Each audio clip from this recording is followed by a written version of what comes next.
नमस्कार दोस्तों, स्वागत है आपका हमारे YouTube चैनल एडी एजुकेशन में। तो जेल प्रहरी सामान्य हिंदी की क्लास चल रही है और साथ ही 1000 प्रश्नों की सीरीज़ भी चल रही है। आज हमारा जो टॉपिक है वो है हिंदी साहित्य का इतिहास। हमने क्लास को नाम दिया है महासिंधु फर्स्ट।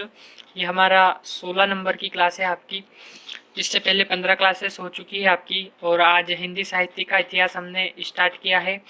तो चलते हैं पहले क्वेश्चन पर। हमारा पहला क्वेश्चन है, कहा जाता है कि चंद्रबरदाई के निधन के बाद पृथ्वीराज रासो को उसके पुत्र ने पूरा किया। पुत्र का नाम क्या था? आपके सामने 4 ऑप्शन दे रखे हैं। पहला है नरपति नाल, दूसरा जलहण, तीसरा जगनीक और चौथा है बाण। तो इसमें से आपको सही आंसर आपको बताना है, ठीक है। तो सबसे पहले बात कर लेते हैं कि पृथ्वीराज रासो है क्या, ठीक है।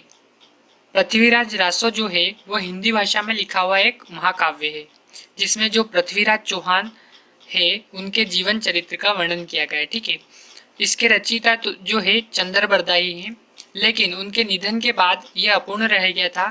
तो उनके निधन के बाद इसको पूरा किया, उन किसने पूरा किया, उनके पुत्र का नाम बताना है आपको। तो इसको पूरा किया था जलहन ने, ठीक है। जो दूसरा वाला ऑप्शन है वो इसका सही आंसर होगा आपका, जलहन। अगले प्रश्न पर चलते हैं। हमारा अगला प्रश्न है, चंद्रबरदाई किस राजा के दरबारी कवि थे, ठीक है। ये प्रश्न है हमारा। पहला ऑप्शन है आपके सामने अ राजा पृथ्वीराज, ब राजा जयसिंह, स महाराजा शिवाजी और द राजा मानसिंह। तो जो चंद्रबरदाई थे वो पृथ्वीराज रासो जिनने लिखा है, जिनके नाम से है पृथ्वीराज चौहान, उन राजा के दरबारी कवि थे, ठीक है। तो जो राजा पृथ्वीराज पहला वाला ऑप्शन है वो इसका सही आंसर होगा। बात कर लेते हैं तीसरे प्रश्न की। मैथिल कोकिल के नाम से कौन सा कवि प्रसिद्ध है, ठीक है। मैथिल कोकिल के नाम से कौन से कवि प्रसिद्ध है आपके? तो पहला ऑप्शन दे रखा है कीर्तिदास, ब है पुष्पदंत, स है विद्यापति और द है धर्मपाल। तो मैथिल कोकिल के बारे में हम जान लेते हैं सबसे पहले।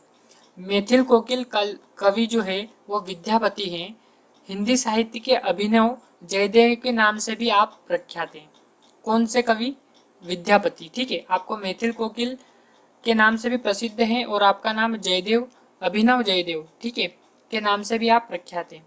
बिहार में जो मैथिल क्षेत्र होने के कारण, जो बिहार है वो आपका मिथिला क्षेत्र होने के कारण इनकी भाषा मैथिल थी, इसलिए आपको मैथिल कोकिल के नाम से जाना जाता है और आप प्रसिद्ध हैं। तो जो तीसरा वाला ऑप्शन है हमारा, मैथिल कोकिल के नाम से कौन से कवि प्रसिद्ध हैं, तो उसका आंसर होगा विद्यापति। जो स वाला ऑप्शन है वो आपका सही आंसर होगा। चलते हैं अगले प्रश्न पर।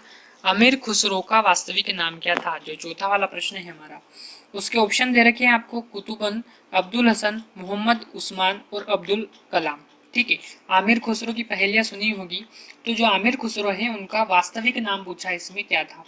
तो जो आमिर खुसरो है उनका वास्तविक नाम था अब्दुल हसन। तो जो ब वाला ऑप्शन है वो आपका सही आंसर होगा, ठीक है। बात कर लेते हैं अगले प्रश्न की। अगला प्रश्न हमारा, एक थाल मोती से भरा, सबके सर पर औंधा धरा, चारों ओर वह थाली फिरे, मोती उससे एक न गिरे, इस लोकप्रिय पहेली के रचनाकार कौन है?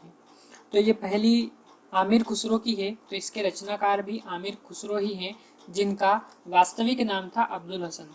तो इसमें 4 ऑप्शन दे रखे हैं, उसमें एक ऑप्शन आमिर खुसरो भी है, ठीक है। तो जो 5वां क्वेश्चन है उसका आपका आंसर होगा अ वाला क्वेश्चन का आंसर है इसका, ठीक है। अगले प्रश्न पर चलते हैं। हमारा अगला प्रश्न है, दोहा कोश के रचनाकार कौन थे, ठीक है। तो पहला ऑप्शन दे रखा है इसमें स्वयंभू, ब वाला ऑप्शन है उसमें शालीभद्र सूरी, सरहपा और कबीर, ठीक है। ये आपके सामने 4 प्रश्न दे रखे हैं। तो आपको इनमें से बताना है कि इस दोहा जो कोश है उसके रचनाकार कौन है, ठीक है। तो दोहा जो कोश है उसके रचनाकार हैं आपके सरहपा, ठीक है। तो ये सब वाला ऑप्शन इसका सही आंसर होगा। अगले प्रश्न पर चलते हैं। अगला प्रश्न है, पुरानी हिंदी नाम किसने दिया? जो 7वां प्रश्न है हमारा वो है, पुरानी हिंदी नाम किसने दिया? पहला ऑप्शन है आपके सामने रामचंद्र शुक्ल, धीरेन्द्र वर्मा, भोलानाथ तिवारी और चंद्रधर शर्मा गुलेरी, ठीक है। तो इसका जो आंसर आएगा वो है आपका चंद्रधर शर्मा गुलेरी। जो द वाला ऑप्शन है वो इसका सही आंसर है। चंद्रधर शर्मा गुलेरी जो है वो हिंदी के कथाकार भी हैं, व्यंग्यकार भी हैं, निबंधकार तथा संपादक भी हैं। ठीक है, उन्होंने हिंदी, संस्कृत, अंग्रेजी, मराठी, जर्मन, बांग्ला, इसके अलावा फ्रेंच, इन भाषाओं का उनको ज्ञान था। ठीक है, भाषा विज्ञान और शिक्षा शास्त्र वगैरह में उनकी रुचि भी थी। तो इसका पुरानी हिंदी नाम किसने दिया? ये चंद्रधर शर्मा गुलेरी। जो द वाला ऑप्शन है आपका वो इसका सही आंसर है। अगले प्रश्न की बात कर लेते हैं। सरहपा को हिंदी का प्रथम कवि किसने माना है? रामचंद्र शुक्ल ने, राहुल सहस्त्रबुद्धे ने, हजारी प्रसाद द्विवेदी ने या जॉर्ज ग्रीसन ने? तो सरहपा को हिंदी का प्रथम कवि भी माना जाता है। ठीक है, लेकिन किसने माना? तो इसका जो आंसर होगा वो होगा आपका राहुल सहस्त्रबुद्धे। ठीक है, जो ब वाला ऑप्शन है आपका वो इसका सही आंसर है। आपको इसकी पीडीएफ प्राप्त करना चाहते हैं आप, तो आप हमारे टेलीग्राम चैनल आप लिखेंगे, सर्च करेंगे वहाँ पर जेल प्रहरी हिंदी 2020, उसको आप ज्वाइन कर लेंगे। वहाँ से आपको इसकी पीडीएफ मिलेगी और पुरानी जितनी भी क्लासेस है वो वहाँ पर, और हमारा यूट्यूब चैनल एडी एजुकेशन आप उसको सब्सक्राइब कर लीजिए। वहाँ प्ले लिस्ट भी डली है, उसमें भी आपको ये प्राप्त होगी।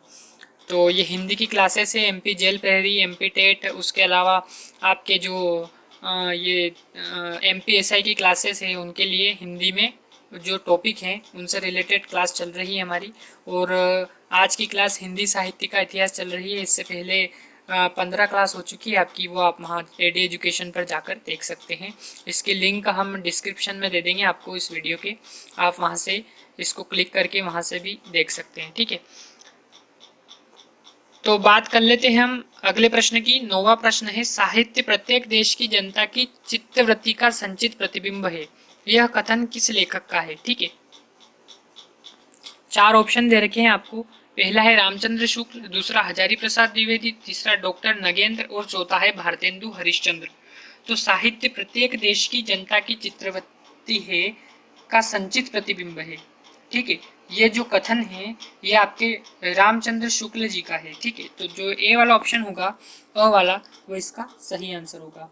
अगले प्रश्न पर चलते हैं। अगले प्रश्न की बात करते हैं। मैं हिंदुस्तान की तूती हूँ, अगर तुम वास्तव में कुछ पूछना चाहते हो तो हिंदवी में पूछो। इसमें आपके अंडरलाइन करना है आपको हिंदवी। ठीक है, ये हिंदवी में पूछो। इस पंक्ति के लेखक हैं भारतेंदु हरिश्चंद्र, अमीर खुसरो, प्राणनाथ या विद्यापति?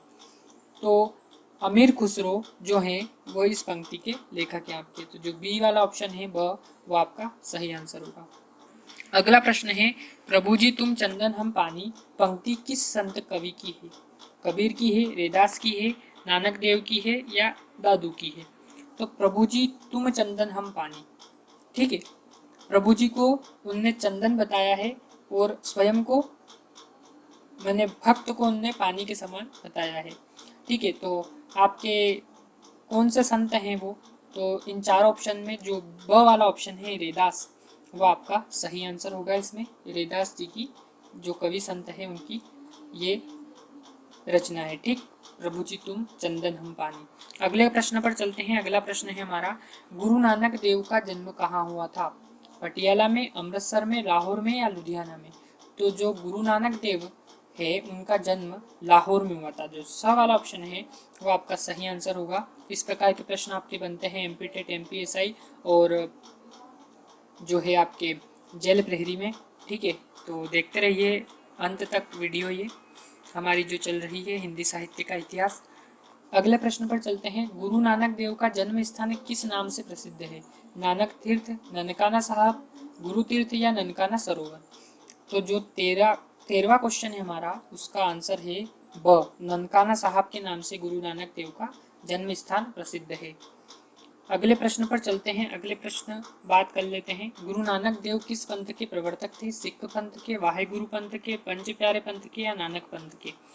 तो जो गुरु नानक देव है वो आपके नानक पंथ के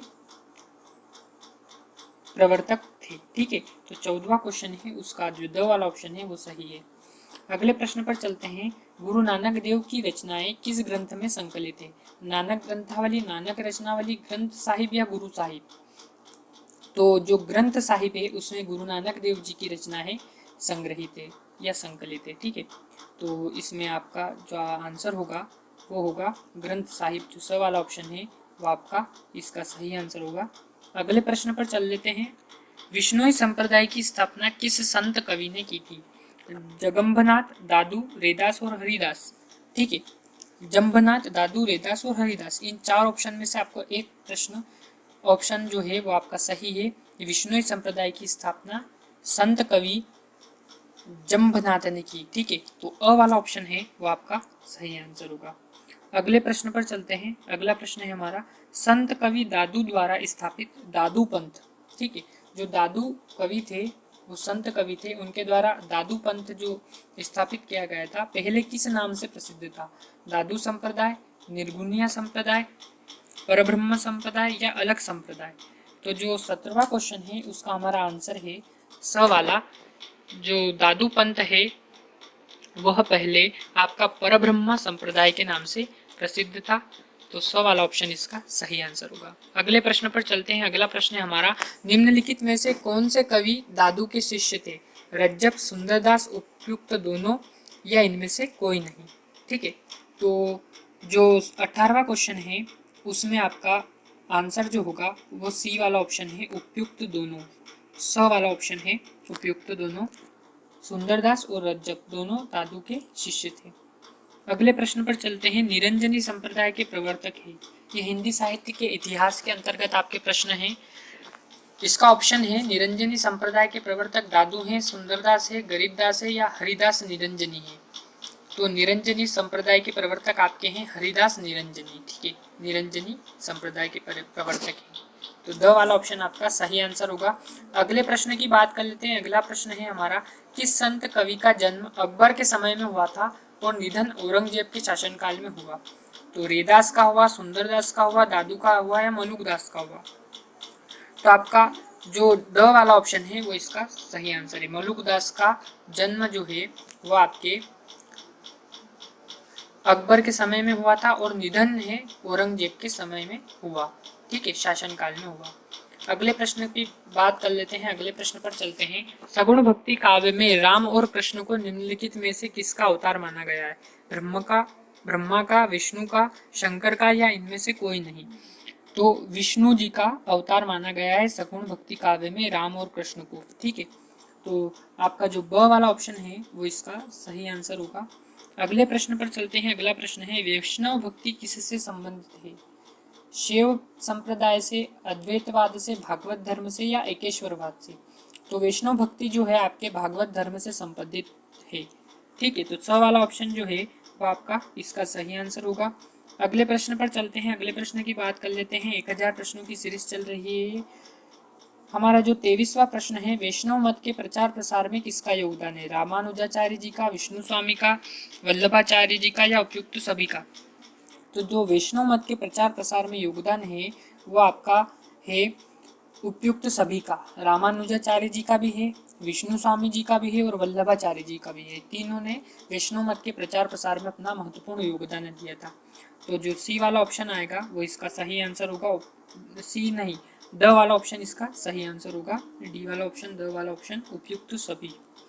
अगले प्रश्न पर चलते हैं। हिंदी राम भक्ति काव्य धारा के आदि प्रवर्तक हैं? रामानंद, तुलसीदास, रामानुजाचार्य या स्वामी रामदास? ठीक है, हिंदी राम भक्ति काव्य धारा के प्रवर्तक हैं। तो जो रामानंद है वो राम भक्ति काव्य धारा के प्रवर्तक हैं। रामानंद अ वाला ऑप्शन है इसका सही आंसर होगा। अगले प्रश्न पर चलते हैं। बात कर लेते हैं, तुलसीदास राम भक्ति काव्य धारा के प्रमुख कवि हैं। यह आपका महत्वपूर्ण प्रश्न है कि तुलसीदास कौन सी काव्य धारा के कवि हैं। तो जो प्रमुख कवि हैं वो तुलसीदास जी है राम भक्ति शाखा के। ठीक है, निम्नलिखित में उनकी कौन सी रचना नहीं है? ये रचनाएं दे रखी है उनकी, इसमें से कौन सी रचना उनकी नहीं है? ठीक है, तो रामाज्ञ प्रश्न, रामचरितमानस, विनय पत्रिका और प्रश्नावली। तो तुलसीदास जी राम भक्ति काव्य धारा के प्रमुख कवि हैं। ये एक महत्वपूर्ण क्वेश्चन बनता है आपका। इसके अलावा इनकी रचना इन निम्न में से नहीं है। तो जो रामचरितमानस है वो इनका प्रसिद्ध आपका महाकाव्य है।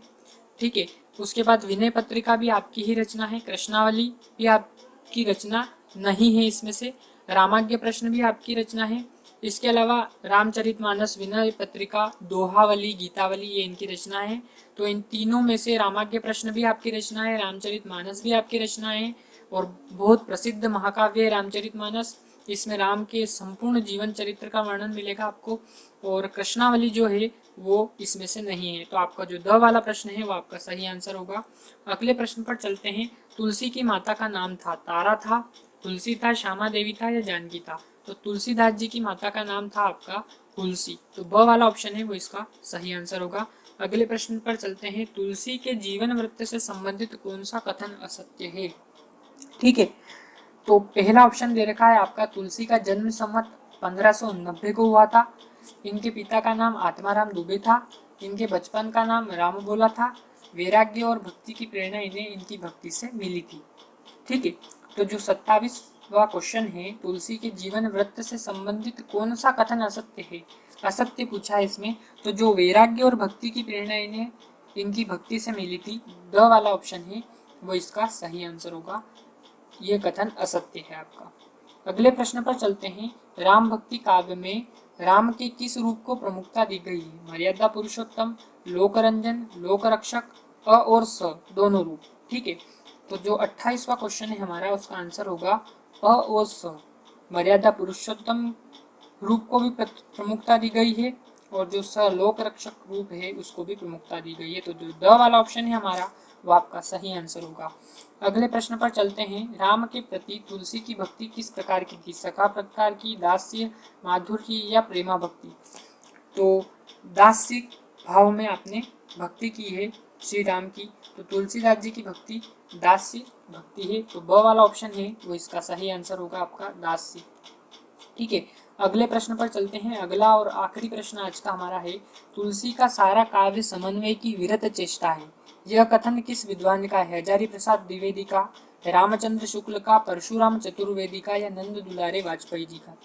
तो जो तीसरा और हमारा आज का आखिरी प्रश्न है वो है, तुलसी का सारा काव्य समन्वय की विरत चेष्टा है, यह कथन आपका जो है वो है हजारी प्रसाद द्विवेदी जी का। तो अ वाला ऑप्शन है वो इसका सही आंसर होगा।